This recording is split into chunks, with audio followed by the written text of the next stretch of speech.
Hi, welcome to Coming Out and Beyond LGBTQIA Stories and Support.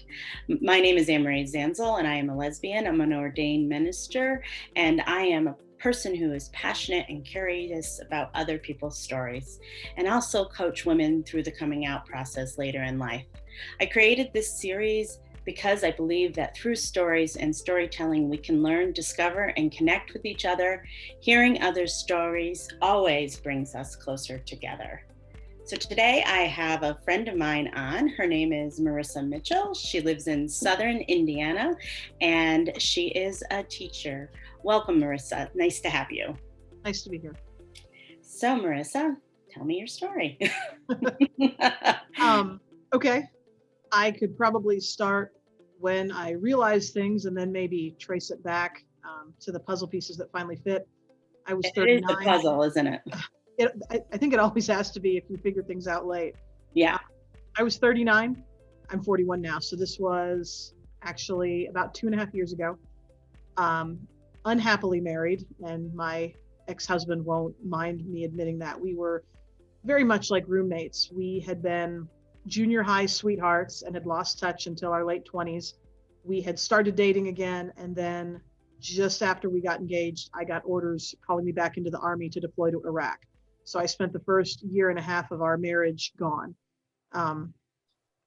So 10 years or so into our marriage, I think at that point we were right at 11. We'd gone through some struggles. We weren't happy. I had never had the connection that I felt I should have had with him. It felt a lot more like roommates, raising a child, but neither of us wanted to call it quits because that felt like failure. And we both had divorced parents. So we were managing, two very different people. I'm very type A, very highly organized. He's the opposite. So my stress level was always very high and his anger level was always very high. And the school year had just ended. And I was about a week out of the school year. And, when the school year ends for me, I tend to have a lot of time to think. I have a lot of free time. And I've also found that that isn't always a good thing. And one morning I woke up and realized I was completely and hopelessly in love with a female friend. Wow. Was that something you had ever experienced before? No. Okay. Not the depth of the feeling, and certainly not with a woman.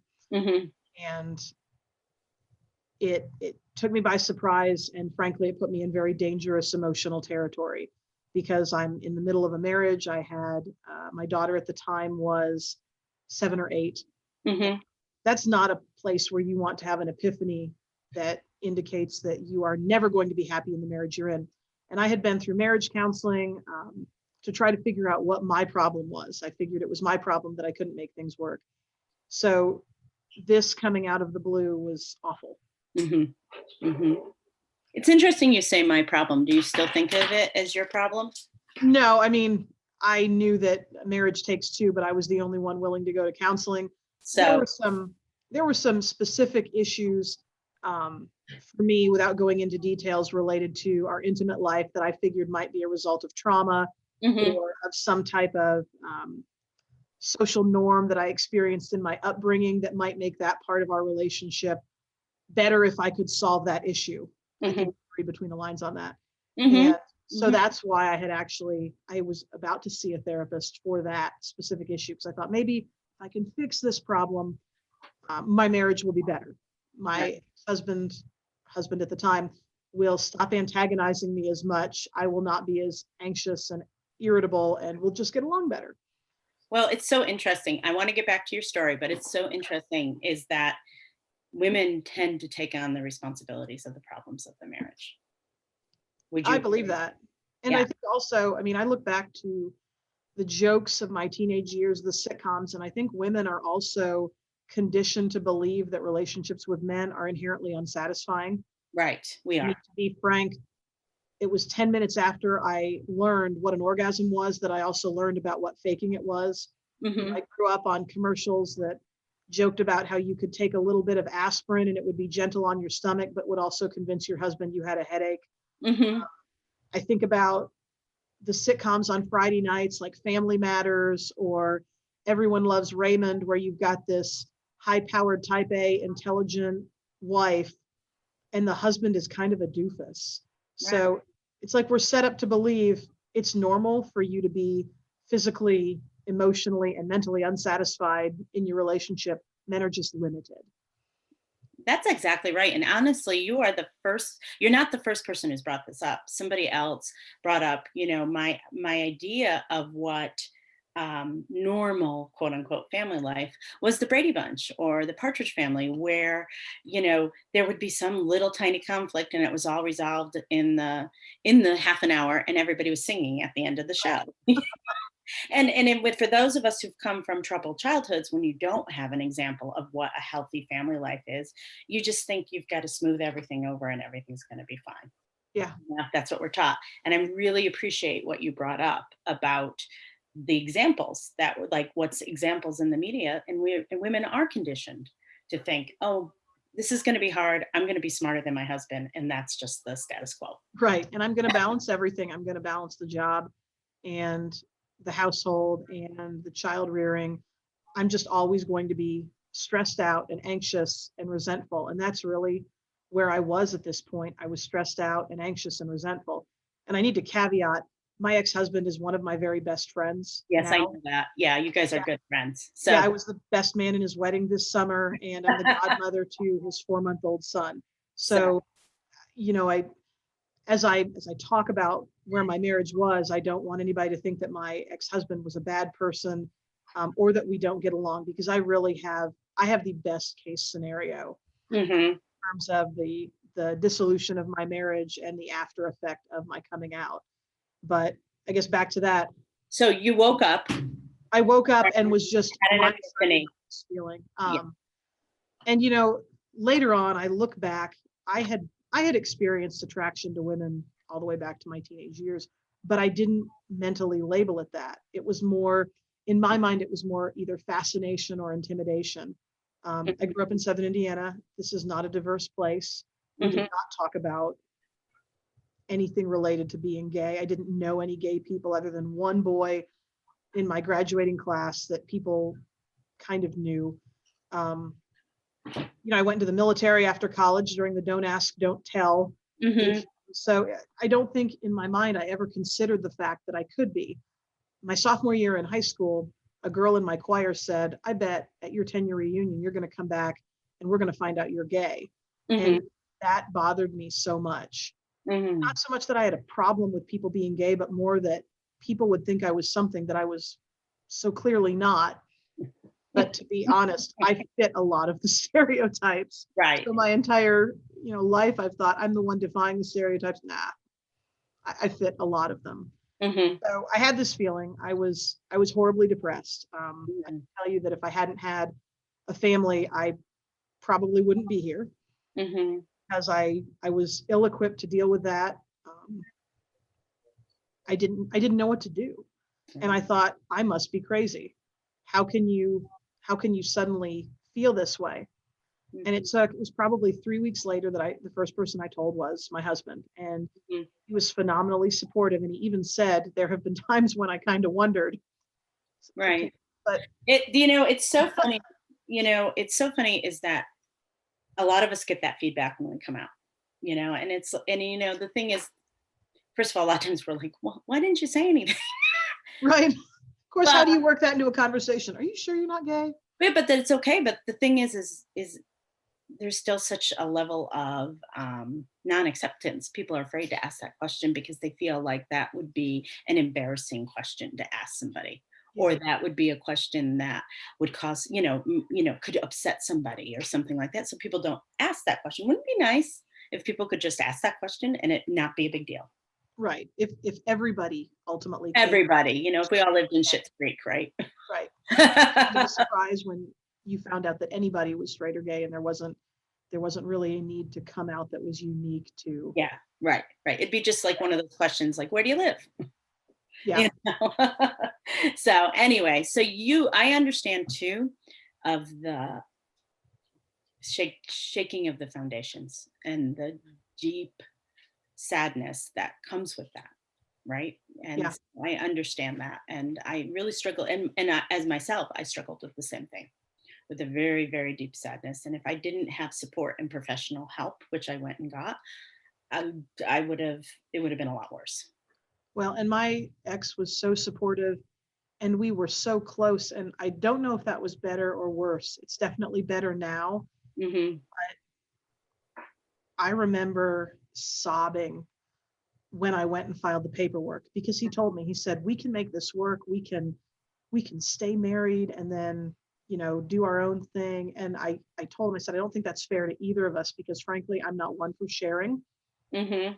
Even if we are acknowledging that that romantic element of our relationship is non-existent, I can't do that. And why would you want to limit yourself in that way? Well, yeah, and I understand that too, because I feel like although people can choose whatever path they want to choose, Right. to me that would be a half life, and I never wanted a half life. No, Yeah. and I want, and my ex is a wonderful person, and I wanted him to be able to be loved the way he deserved to be loved, and to have someone who was 100% committed to him. And 100% straight. he's remarried, and we live half a mile down the road, and it's a very, very close friendship. So that works well. But at the time, my world was crashing down. Yeah. And the one thing I was grateful for is the fact that at least I'm an adult, I'm financially secure. Mm-hmm. I remember reading the book Untamed by Glennon Doyle and thinking, this is a great book, but let's be real. Glennon also had pretty well unlimited resources. This is not someone who's worried about the finances of departure. Yes. Well, don't get me started. But also, too, not everybody ends up with the Olympic gold medalist.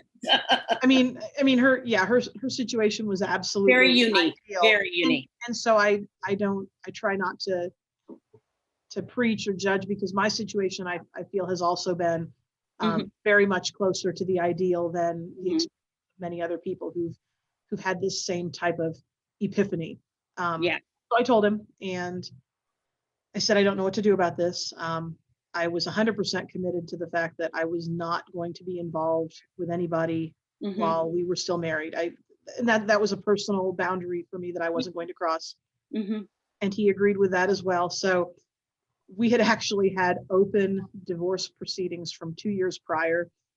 In the state of Indiana, there's an initial filing, and then there's kind of a final filing, and you can do, Indiana's a no fault divorce state. You can get a divorce because it's Tuesday. And you have to wait 6 weeks between the initial filing and the final dissolution. So I sat on it for a little while, knowing that our initial was still actually already in the system. So finally, we kind of talked through the particulars. Our conversation happened at the end. I realized things at the beginning of May. Our conversation happened at the end of May. We really kicked it into gear on the divorce in September, and our divorce was final in October.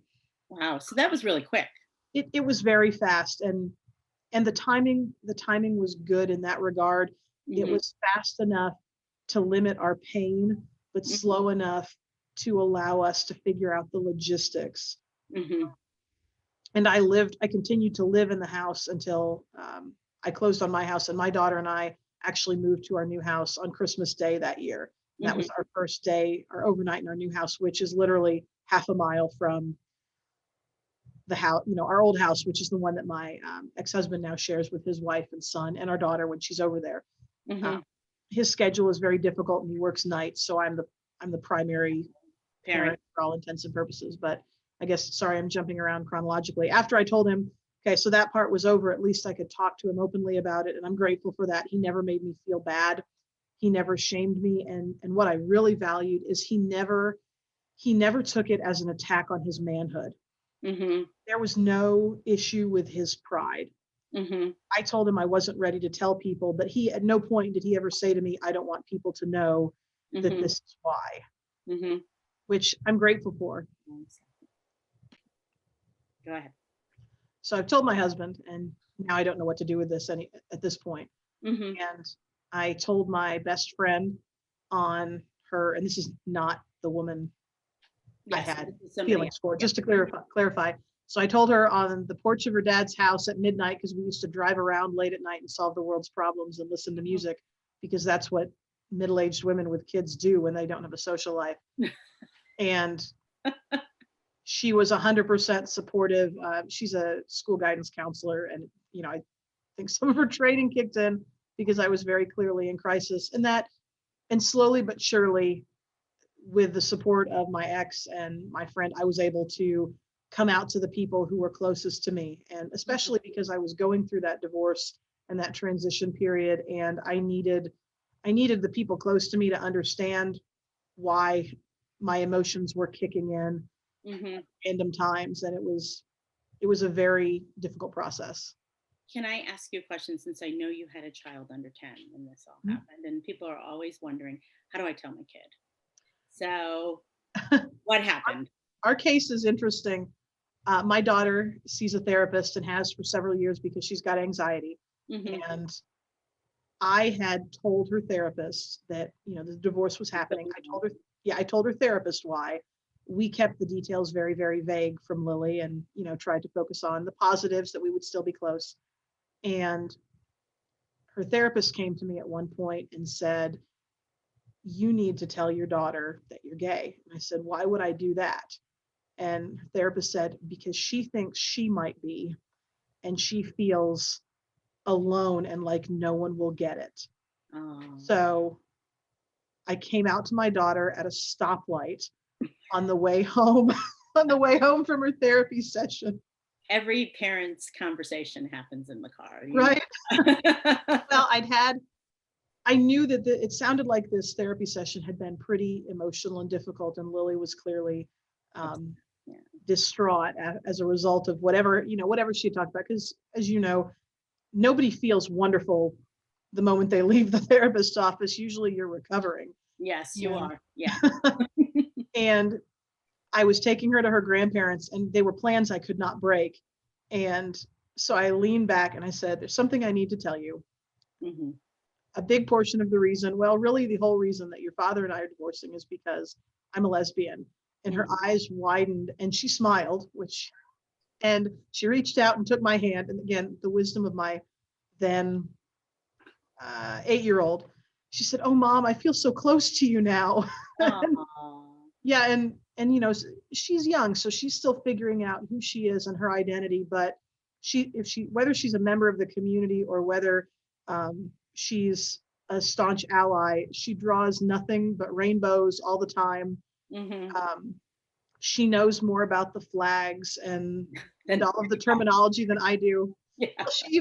Her teacher sent home, every kid was coloring a coloring page from the story of how the Grinch stole Christmas. So Lily brings home this picture of the Grinch handing gifts to 3 different children, and she spends like an hour working on it, and she's in 5th grade. I mean, who colors for that long? And when she comes out, the Grinch is wearing pride flag colors, and the 3 kids are wearing pan, trans, and non-binary flag colors. So it looks like the gay Grinch is giving gifts to his. I want a copy of that picture. I can totally send it to you. Yeah, we can put it at the end of the podcast so people can see what it is, because that's amazing. Yeah, I mean, she is brilliant and self-assured, and I mean, she's my world. She's my best girl, and to be able to experience this journey with her, again, whether or not, whatever her identity is, doesn't matter to me. And she knows that. She knows that those things don't change her value or how we love her. And her dad is on board with that. And again, I can't praise him highly enough, because they're in this area, and with the upbringing that some of us have had, that kind of acceptance and love is not always a guarantee, and it's not always passed generationally. Yeah, so that's pretty cool. Yes, it is. So yeah, so you got the help you needed, and then what happened? Well, I slowly started coming out. The divorce process was difficult. I was very conflicted because I loved my husband. I still love him. I can't put a label on that relationship, like parent or sibling or child or partner. There's no label for the relationship that we have. And I think that also made it difficult. The first night we stayed in our house, and it really hit me that we were no longer together.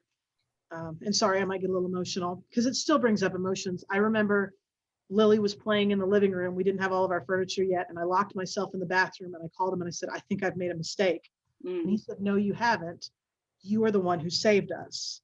You're going to be fine. So, you know, here's my ex-husband encouraging me. And well, but also too, he gets like you said in the beginning, he gets a life that yeah, he deserves. You know what I mean? To be with somebody who's straight and who will love yes, him as a straight woman. yes, You know? absolutely. Yeah.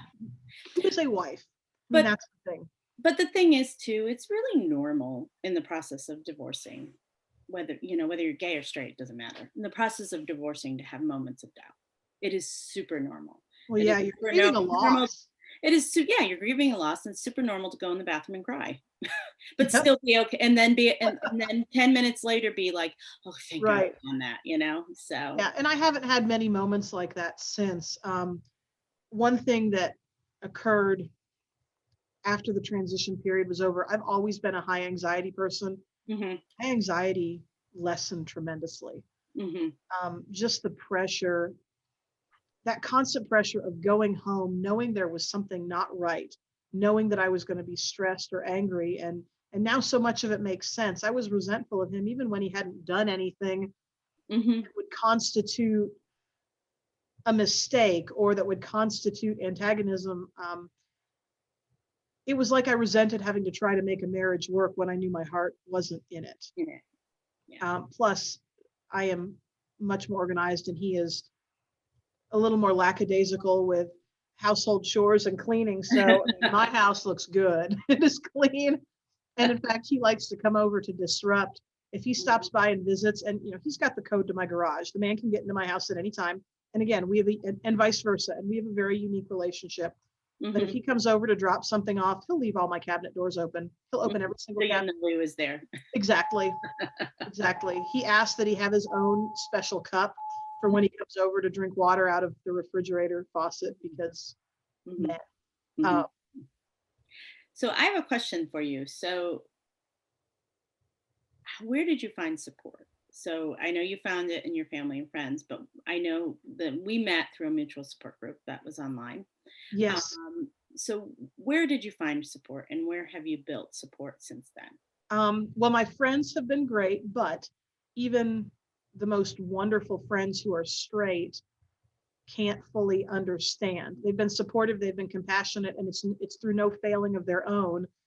Um, but you know, this is an experience that among my social group that I'm kind of walking alone, so to speak. hmm I just by luck of the draw through a mutual friend connected with the mutual support group that you have mentioned, hmm and you know, met several wonderful ladies at a conference I attended, all people who were in a similar circumstance. And that was huge for me because frankly, I thought, what kind of bizarre, crazy person figures out in their late 30s that they're actually gay, right? But I didn't know people existed like that. I thought, this has got to be an anomaly. So when I discovered that there are more than a few of us, Well, yeah, um, and I mean, like the support group that I joined, that you're in a part of, literally, I joined with 150, and now there's over 2,000 people, and yeah, that's in 4 years. So and that's that doesn't even scratch the surface. I know it doesn't scratch the surface. You And know, and the go ahead. well, when I went to this conference, in order to make housing work, a bunch of us who had never met before and who hadn't even talked before decided to share an Airbnb. hmm So the leap of faith that it took for all of us from all across the country to room together for 3 nights in a house, and all of us in various states of, oh my God, what is happening to me? We were not the most, you know, stable. Psychologically I don't want to say stable because we weren't happy or anything. You know what I mean? You're talking about a lot of women in various states of what I would argue is emotional trauma who've hmm never met each other, but who being got lost each together. other. And that's actually them. I always keep them over my shoulder. I've got them both here in my classroom and also at I my, know that picture. yeah. That's in the Uh, shower, isn't it? Is that the one in the no, shower? it's a closet. It was a really Okay. big They were in closet. a really, I was at this conference. They were in a really, really big house. So Well, it was scary. And I remember 2 days before going to this thinking, I'm not going to do this. This is that's going to be very awful. normal. Yeah. I mean, just I've I done wouldn't do this with any group, let alone a whole bunch of women who had decided later in life that they were lesbian. well, I've done 4 conferences, and Marissa was mentioning conference that I was facilitating with some other people, and it's really interesting. Invariably, there's 1 or 2 people who said, "I got in the car and drove like 5 miles, and then I turned around and I went." And then like it was really, really hard for them because really, when you come to a conference like that, typically you have to be in a certain mental state where you know that you need help, but you also want to meet community. And that's like what happened to you all. That's what Yeah. was wonderful is you met Yeah. community. And I'd never been to a conference like that. I mean, I've gone to lots of professional conferences, but to go to a conference where feelings are going to be involved, yuck.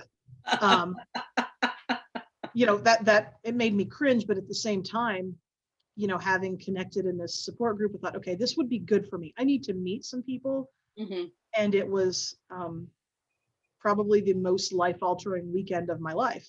And Mhm. I remember walking in and 2 people had already made it to the house, but they had gone to get dinner. So, and this house was gorgeous. So I walk in and I'm looking around and I'm terrified. I mean, my anxiety's up. I'm alone in the house. We had kind of arranged who was going to sleep where and figured out bedrooms, but I didn't exactly know where I was supposed to go. And I remember the first woman who walked in, and Diane will not have a problem with me mentioning her name because I told her this. She's older than me, wonderful woman. And had been out a while in the group. Yes, It was we've been nice out to a while. have her. And I Yeah. remember she walked in first, and I kind of looked at her, and I was in this mindset, and I thought, I really am gay.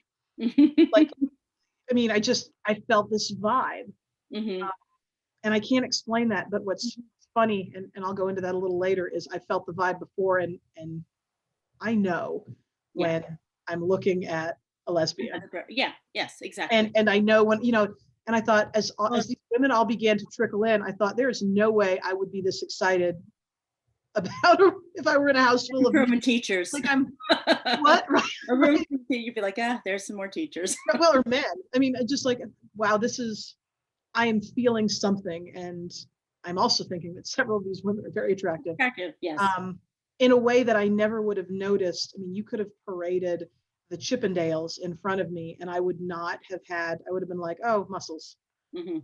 Yeah, I just, again, But you know what the funny thing is that you don't realize it until you have some no. insight. I remember, yeah, I definitely get that, you know. And And we were all so, in different stages. I mean, in the yeah. house, I was one of the younger ones. There were a couple of us in our late 30s, and then we had some ladies up to their late 50s, all in different stages. At this point, this was the following February or March after my divorce. So I was divorced and moved In April. You guys came in April. Okay, that's right. Oh, was it that late? Wow. Mhm. Um, I was through the divorce, but dealing with the emotional after effects. There were other women who were all the way through. There was a woman who had just told her husband, Yes. a few weeks prior, and even now when I hear women talk about being in the process, I still have an emotional reaction to it. I still Mhm. remember Well, it's only been a couple years too. right. I mean, I still remember the agony, and even though I'm on the other side, and again, I have an ideal situation, Mhm.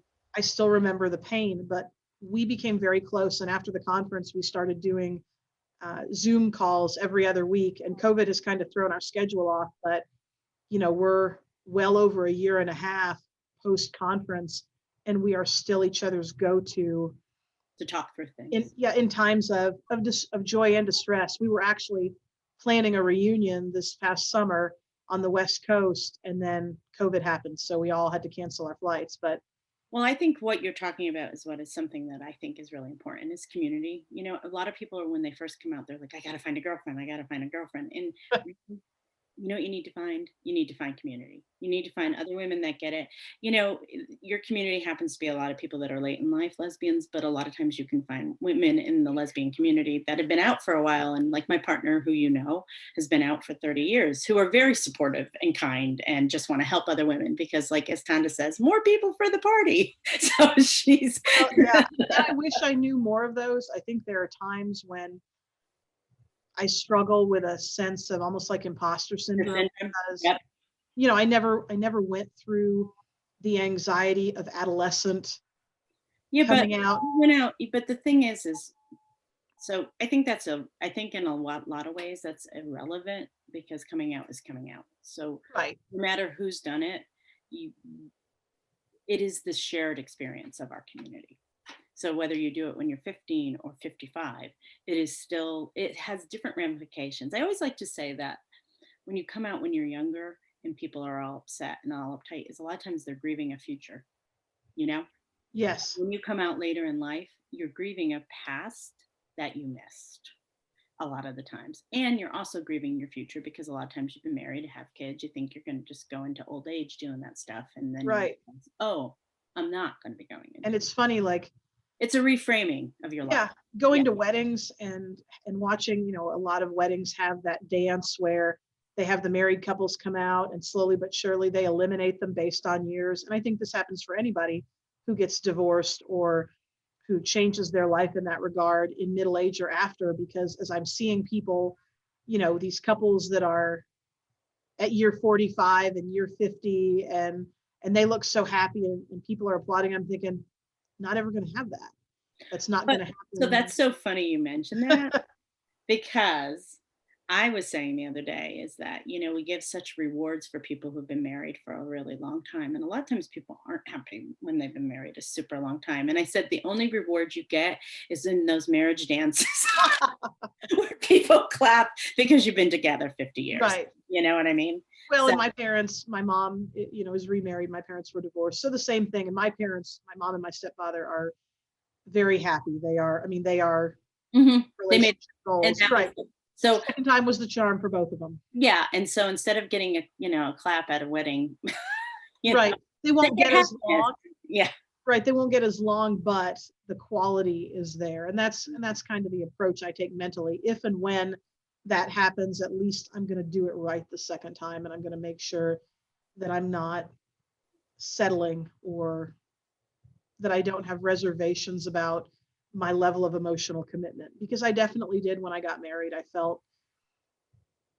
I knew I didn't feel exactly what I was supposed to feel, but I assumed that was probably because my expectations were too high. Or maybe that's something that you grow into. And again, I look at that. I look at women I was fascinated with. Yeah. These should have all been warnings. The fact that in the Army, I was not the one who was terribly interested in my coworkers. Well, the funny thing is, though, is that I think one of the reasons why I wanted to do these podcasts is because I wanted to normalize this experience so that maybe somebody's a little bit young, maybe they're 20, 28, 29, and maybe they did get married. And all of a sudden we're talking about these things and we're like, they should have been red flags. Why don't I see that red flag? But somebody who's maybe younger than us, or maybe is in their early 20s and this is all happening for them. Right. And they hear this and they say, oh, maybe I should pay attention to this because I don't want to be like Marissa anymore. Had to go through this when they're in their exactly 30s and 50s. And on the bright side, I'm glad. I wouldn't change a thing because I have my daughter. Any deviation from the path that I took would have resulted in me not having her. So I'm very grateful with where my life has taken me. Mm-hmm. I'm not saying that everybody should wait until 40 to have that epiphany, but I think for me, that's the silver lining. Well, I think it's making pieces with the choices you've made. And I'm not saying that I want to be very clear, I'm not saying being gay is a choice, but like the choices in life to get married and stuff like that. Right. So we're sort of running out of time. So I want to ask you a couple of things. You came home from the conference and was inspired. And what happened at your school afterwards? Because you are a teacher. Yes. Ironically, I was the teacher. One of my students joked that I was the gay whisperer because I've had a lot of students choose me as their first person to come out to. And that's also not uncommon with English teachers because we talk a lot about feelings and right. And self-expression comes out in writing far more than in math class when you're doing math problems. So I did some research and I thought, I wonder if there would be a need for a gay straight alliance, because I looked them up and I thought, we had a pride club, but they didn't have much focus. They were very small. They weren't trying to accomplish anything. So when I realized that there was a formal organization called a GSA, I reached out to 3 or 4 of my students who were members of the LGBTQ community over the summer and said, hey, do you think this would be something that we have a need for? Mm-hmm. And they said, absolutely. Where do we start? So we kind of put together a basic plan, and at our very first meeting, we had 45 students show up. Wow. And then that's impressive. How big is the school? We have a school of about 2,000. But And this was really wonderful. That's 2% of your population. Right. And this was an after school meeting. Wow. So this wasn't even during school, because normally when you start a club at our high school, you need to basically show for a semester that there's enough interest to justify a spot during our Thursday homeroom schedule to be like a club that has guaranteed time during school. Yeah. Over the course of that semester, we grew on our Google Classroom to over 60 students. Wow. What was really great is the number of faculty members who wanted to help. So I have 5 faculty members plus our school social worker who reached out to me. I did not reach out. They said, let us be part of this. How exciting. Yes, it sends a message to the kids. So we became, a club that met during the school day, second semester last year, just in time for COVID. And in that time we came out as a club on National Coming Out Day, selling bracelets at a football game. And, we had done a couple type of awareness activities. We participated in a banner designing for the Riley Dance Marathon. It just kind of gets your name out there. We had shirts. We had lots of other plans. We were going to march in the Pride Parade in Evansville, but then again, COVID happened, and we're still at around 60 students. We've had several Zoom calls. We've done a Zoom call for transgender students and issues, non-binary students and issues. We did a coming out Zoom call, and then a safeguarding mental health Zoom call led by our social worker. It's hard to get kids together to do anything social right now, and now we're all virtual. So Zoom, yeah. Right. So we're optimistic. We're hoping things will be a little bit more normal this coming summer, because that's what really broke everybody's hearts. They wanted to march in the Pride Parade as a unit. So, at the very least, we're providing our kids with that kind of sense of community, and to have that many students show up, regardless of whether or not they're allies or members of the gay community, speaks volumes for our school. Yes. And what high school students want to achieve, right? I'm really throwing you under the bus here, but if somebody would be interested in doing a GSA at their high school, if they contact me, can I forward the email to you? Okay. So keep your privacy. But if anybody else is interested in doing that at a high school, that Marissa probably can give some really good tips on. Absolutely. There's nothing confidential about what I do, and I'd be really happy to share some of my opening ideas. The GSA is a national organization and has a website, but I did have to kind of adapt what I wanted to accomplish, and with my students' feedback, and get things rolling in a way that was unique to my school. Mm-hmm, mm-hmm. Have you seen the prom yet? I did. My daughter and I watched it, and then there were a couple of times. I have a very worldly 10-year-old, but at one point she looked at me and said, "What is a hot ass MILF?" Gosh. Yeah, I enjoy. We'll tell you later, honey. Right. Okay. I'm hoping you'll forget by the time the movie is over. Yes, loved it. So, a couple questions. Did you have a coming out song when you came out?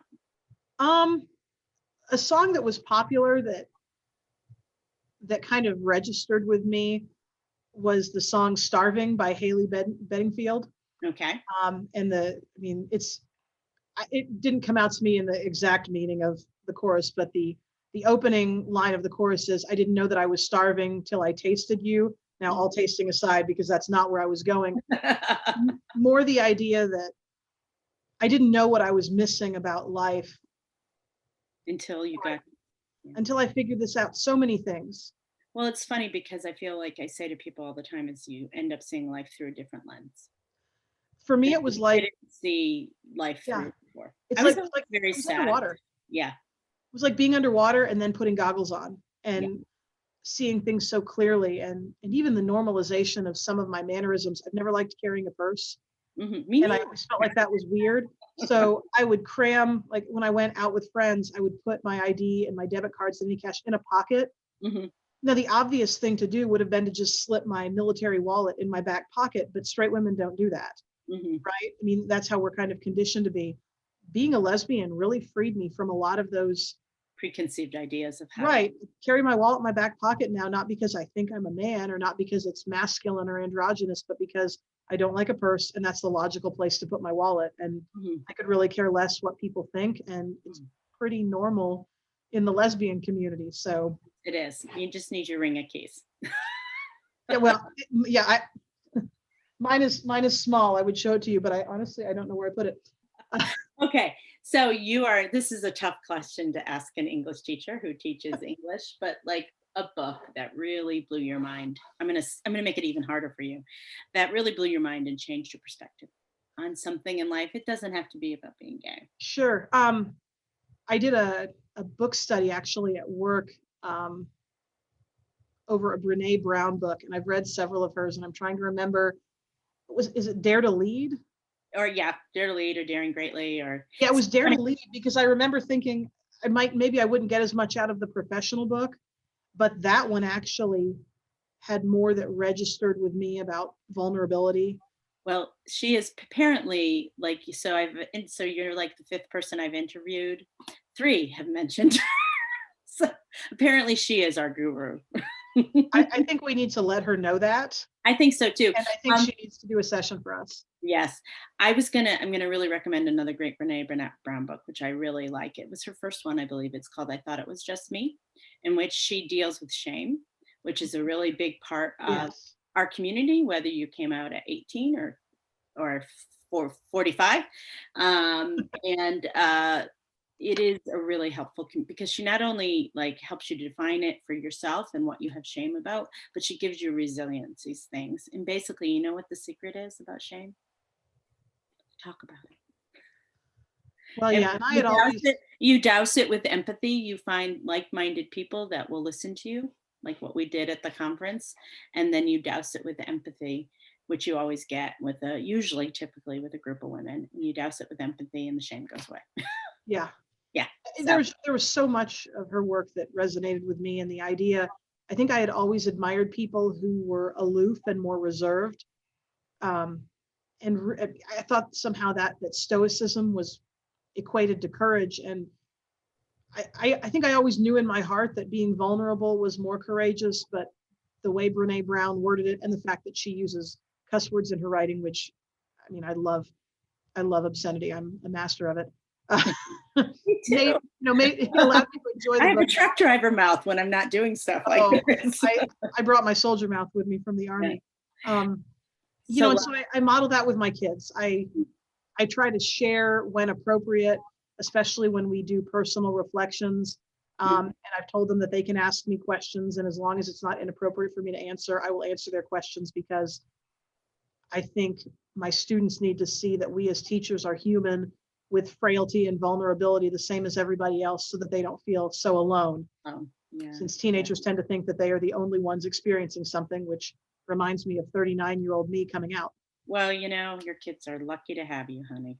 I'm blessed to have them. Question, best thing about your life today? For the first time in my life, I think I'm comfortable in my own skin. I think I always felt, no matter what group I was, no matter how much I felt a part of it, there was always some kind of invisible wall. And I wasn't a good straight woman, if that makes sense. I never felt like I'm not doing this right. There was always something different. Now I know what it was. Right. And that has given me a lot of peace and allowed me to be a lot more naturally expressive, like stupid little things like carrying my wallet in my back pocket instead of losing debit cards because I kept them in a pocket with my keys. Yeah. Or go on a video and talk about all this. Right. Exactly. That's pretty vulnerable. Out of my comfort zone for sure. Yeah. I'm content. I'm settled. regardless of if I end up partnered or not, Mm-hmm. that's really irrelevant to the general contentedness of my life. Mm-hmm. I'm living my truth. I'm not hiding. I'm not anxious. And that's a tremendous weight off my shoulders. I want to say something. First of all, thank you. Your story is amazing, and the way you tell it is so beautiful. And your vulnerability, and really you can see and I can hear all the work you've put into this, like emotionally and spiritually and everything like that. And I feel like your story is incredibly valuable, and it will be so helpful for so many people. So I'm really grateful for you to coming on today, Marissa. So Well, thank thank you you. for giving me the opportunity to put it to words. Yeah, Doesn't thank always happen. you. All right. Well, again, thank you very much. It was wonderful to have you, and be well. Thank you. You too.